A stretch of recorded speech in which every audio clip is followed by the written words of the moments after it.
Hey, Sam. I know that you have a story of hope that you've shared with so many already, don't you? I do, yeah. Can I share it with you? Yes. All right. What do you want to know? Well, talk about mental illness that was present,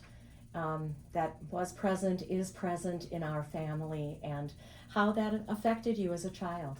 Yeah.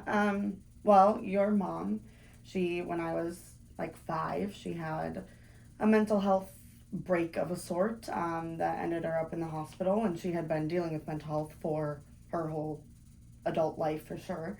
But I remember visiting her in the hospital. I don't remember a lot about why or anything like that, but I do remember having to leave the hospital because she didn't want me to be there as a 5 year old, because I was, one of her fixations, and her brain was using me to um, attack her more. And so, right, that started that conversation early of what is mental health. And aunts and uncles on both sides have mental health. My grandma on my other side has had Alzheimer's, um, that we watched progress. And so that was all there. But then also, grew up going to the Basilica, and you were someone who ran the mental health program there. And so I grew up with a lot of the people that were just people in my life having mental health issues that I didn't even realize that other people weren't growing up around. You thought you were healthy. Yeah, I thought that these were just right, that this was all normal, and that my anxieties about day to day world and life were just things that everyone felt, and to some extent they were, but to other extent, like the fixation on right versus wrong, and being so worried about school and what the correct path was going to be, and if I didn't follow that path, where were we going to go, um, and all of that just was really overwhelming to me and came out in a lot of ways that were, I think, hard to see on the outside as like anxiety response, but just felt like I was like very high achieving. Mm-hmm.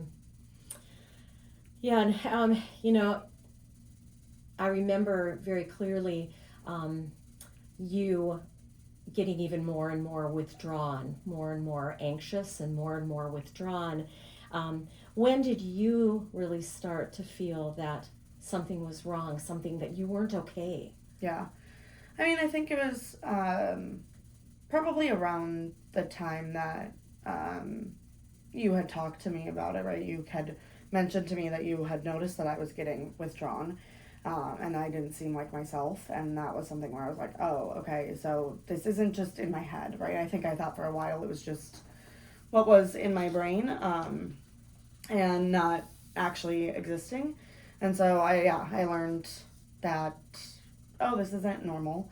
And you encouraged, and I remember vividly you making that phone call, setting up therapy, and going through all of that. And it really helped. I felt a lot better. Um, and I learned a lot in that therapy session I still use today. Um, and yeah, I was only in therapy for a few months. I feel like it wasn't that long.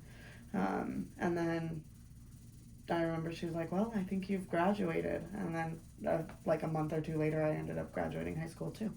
And so I thought that we were all better. And then you were excited about college, Yeah, and we all were excited about college, um, and then what happened there? yeah. I mean, I think as is normal in college, right? You're excited about it, and the first like month was so exciting and new, and doing all the things and having freedom, right? A newfound freedom. But I also then started to feel very overwhelmed and very, yeah, it just was overwhelming. And I think that partially it was my mental health, and also partially it was just a big transition that finally was catching up to me. Um, and so then I went to therapy. But the therapist they matched me with was, and I just remember when I first went to therapy, they asked you if I wanted a mother or a sister. And I've used that ever since. And I didn't realize how much I wanted an older sister vibe in a therapist. and they matched me with a more motherly vibe. She was more like grandmotherly even, and I just went there and I just wouldn't talk, and so I ended up stopping going because I was like, I'm doing great. I don't need to go see you anymore, just so I could stop seeing her. Yeah. Okay. Um, then did something happen? What was the impetus to say, I really do need to continue. I need to find something.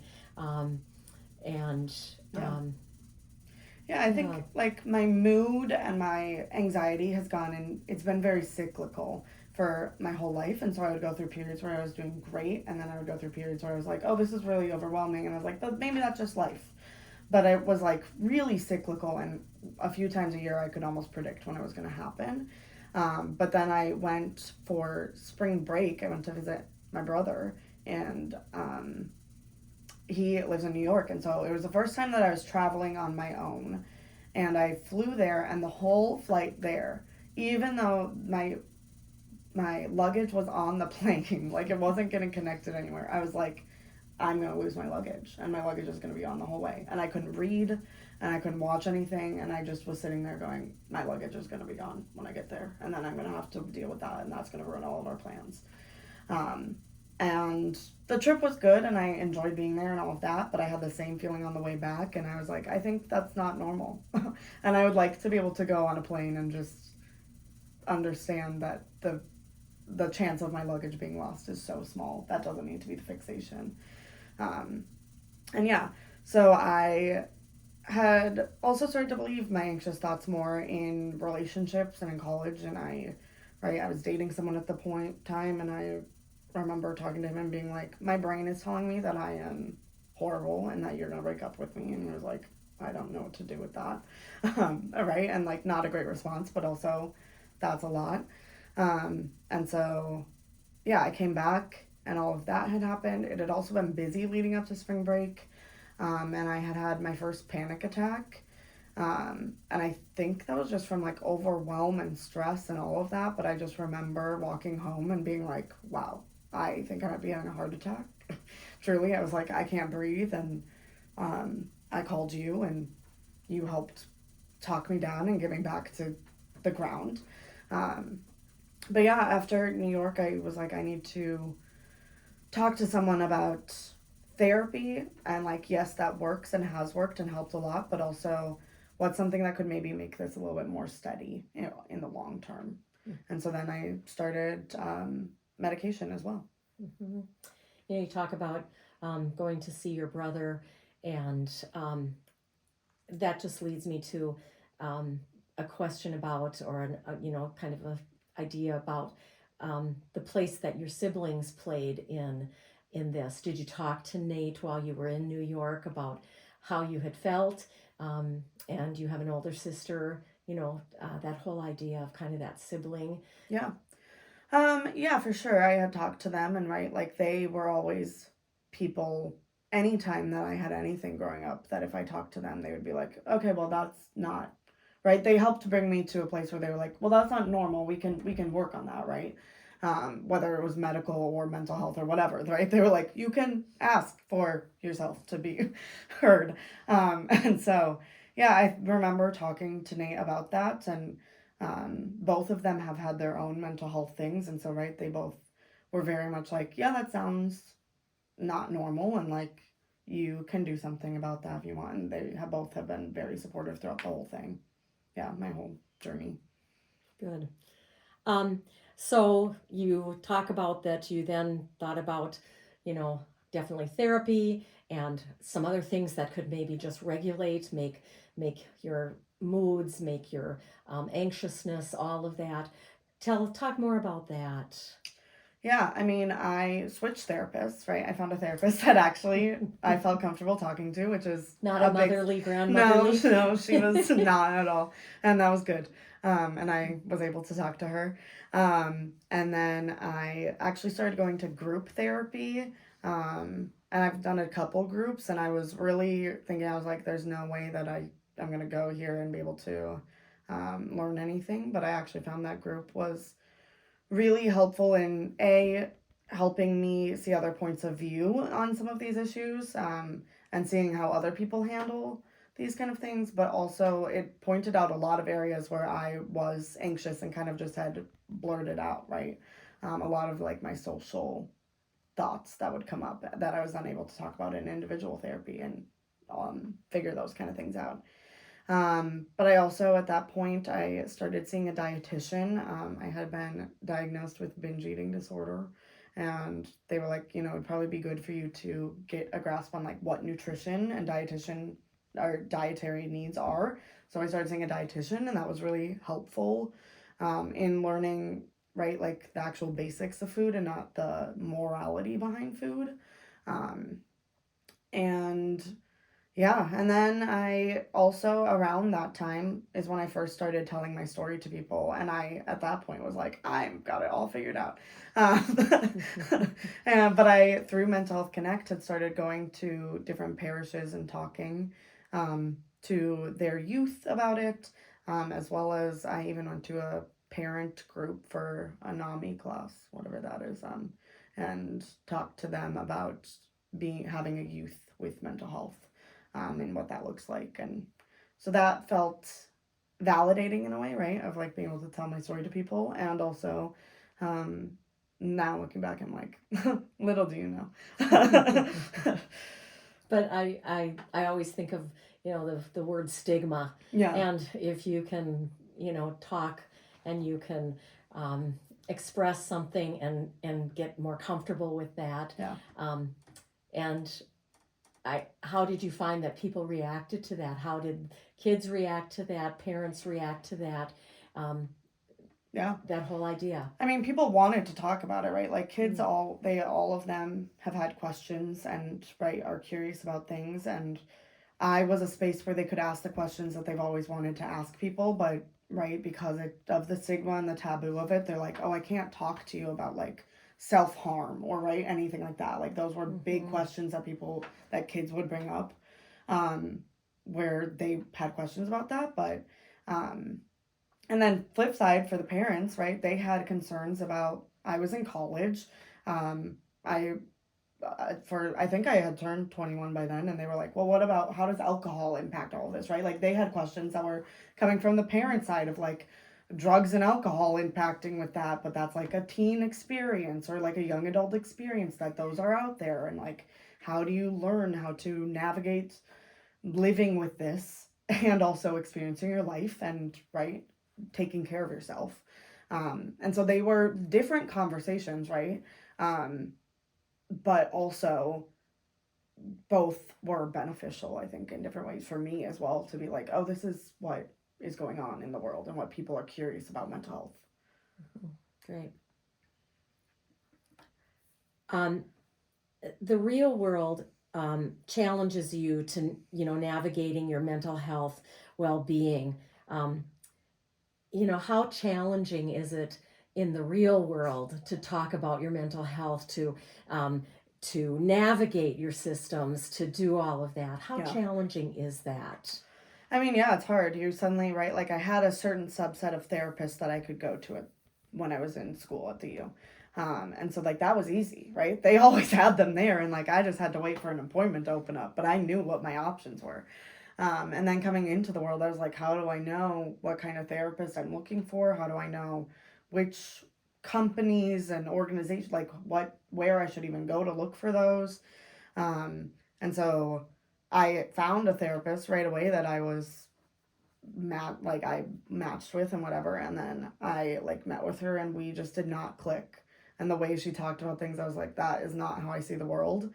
And so I actually have been through like 3 or 4 therapists since leaving college, and finally feel like I found a therapist that I feel like fits with me, and also that we have grown together.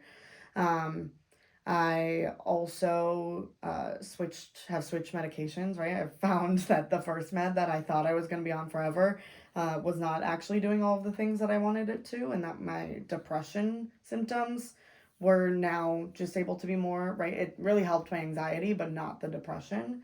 And so I switched meds a few times, and some worked and some had side effects. I was like, that's not worth this, right? And now I found a med that I do feel like really works, and I notice when I don't take it, and so that's when I'm like, oh, that's a good one, right? That's something we need to stick with. But I also ended up graduating from like eating disorder specific therapy, and I stopped seeing my dietitian. Um, and I had to find a new dietitian in the real world and all of that. Um, and yeah, I think all of it is real, and then you're also adjusting to finding what being an adult actually looks like and how different that is from living in college or high school, and just how like work culture is not set up for you to have mental health issues and like push through that. And so that's still something I'm figuring out. Luckily, I'm at a job that is really supportive of that, but I was at a job that wasn't, and navigating those days when I knew I had to do my job was really hard.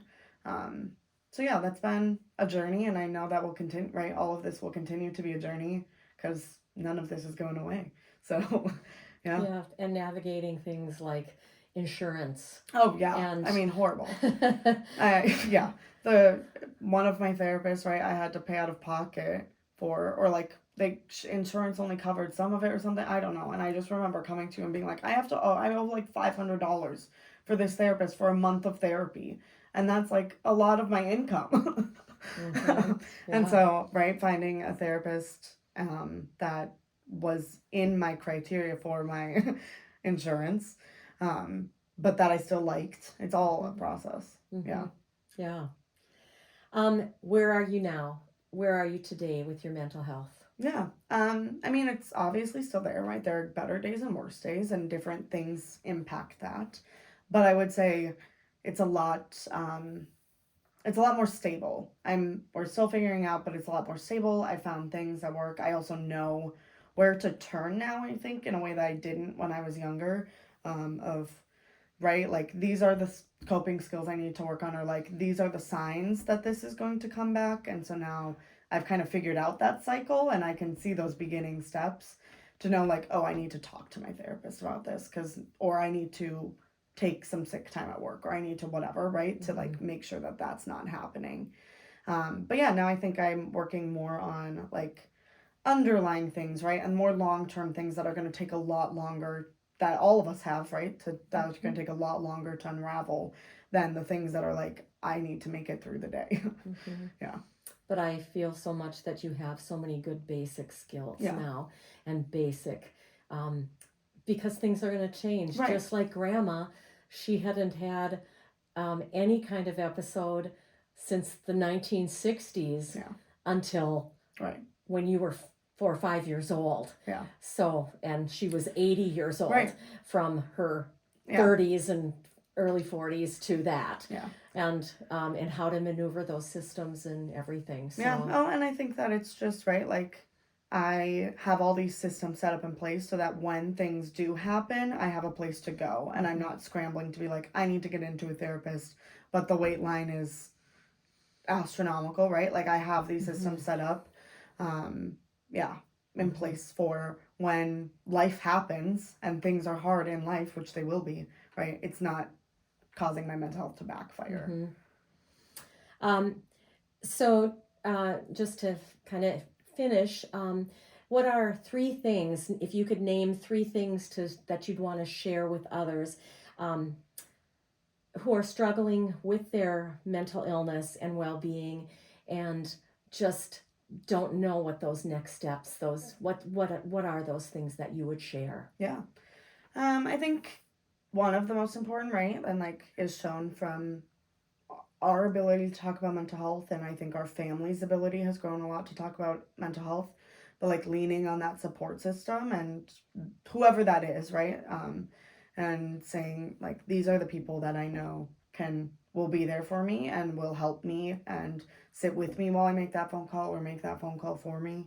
um, I would also say like therapy is a wonderful thing to have before you need, right? As I've been saying, before you need it, it's great to work on the things. And like, I have a lot of friends who I've been like everyone should go to therapy, and they're like, I don't need to, and then they go to therapy and they're like, I didn't even realize how many things I wanted to talk about in therapy.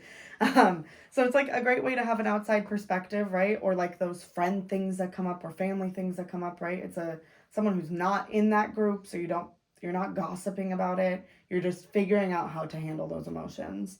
And so I just recommend getting into therapy for people if that's available to them, before they even think they need it, if they have anything that they are wanting to talk about.